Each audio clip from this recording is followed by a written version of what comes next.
वाई तालुक्यातील राजकीय केंद्रबिंदू ठरणाऱ्या शेंदुर्जणे पंचायत समिती गणात आता निवडणुकीचं बिगुल वाजलंय। या गणात राजकीय वातावरण कमालीचं तापलं असून राष्ट्रवादी काँग्रेस पार्टीचे अधिकृत उमेदवार वर्षा लालसिंग जगताप यांनी प्रचारात मोठी आघाडी घेतली आहे। गेल्या 8 दिवसांपासून त्यांनी राबवलेल्या होम टू होम प्रचारामुळे विरोधकांचे धाबेदान आणलेत। वाई विधानसभा मतदारसंघाचे लाडके नेतृत्व नामदार मकरंद पाटील यांच्या खंबीर मार्गदर्शनाखाली वर्षा जगताप या निवडणूक रिंगणात उतरल्यात। शेंदुर्जणे गणातील प्रत्येक वाडी वस्तीवर घराघरात आणि गल्लीबोळात जाऊन त्या मतदारांशी थेट संवाद साधतायत।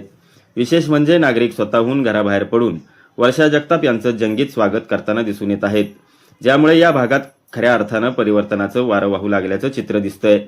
लालसिंग जगताप यांनी आजवर तळागाळातील लोकांशी जपलेलं नातं आणि नामदार मकरंद पाटील यांनी केलेली विकास कामं हीच वर्षा जगताप यांची मोठी शिदोरी ठरत आहे। प्रशासकीय अधिकाऱ्यांशी भांडून जनतेची कामं पदरात पाडून घेणारं कणखर नेतृत्व अशी ओळख असलेल्या वर्षा जगताप यांच्या पाठीशी राहण्याचा निर्धार ग्रामस्थांनी केलाय। ग्रामस्थांच्या मते वर्षा जगताप यांच्या रूपानं राष्ट्रवादीनं एक भक्कम उमेदवार दिला असून त्यांना मोठ्या मताधिक्यानं विजयी करण्याचा संकल्प संपूर्ण गणानं केलेला दिसतोय।